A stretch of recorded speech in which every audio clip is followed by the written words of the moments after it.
আসসালামু আলাইকুম, কেমন আছেন? আলহামদুলিল্লাহ, আশা করি অনেকে ভালো আছেন।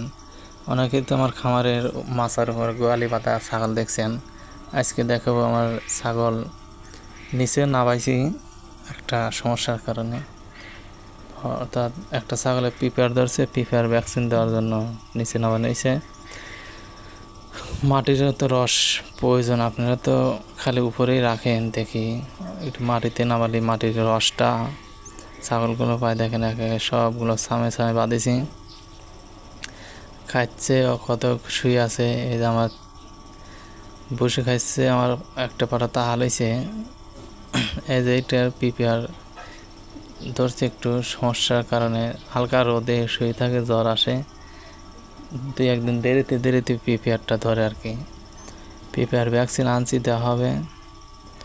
এই যে আমার হচ্ছে গারলের খাসি, ইনশাল্লাহ অনেক বড় হয়েছে ইনশাল্লাহ। পাশে এই যে আমার ছাগলের পাটাটা বাঁধা রাখছি, বেচা হয় নাই, বেচবে ইনশাল্লাহ সামনে।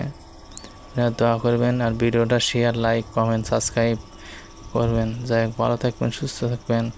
আল্লাহ হাফেজ।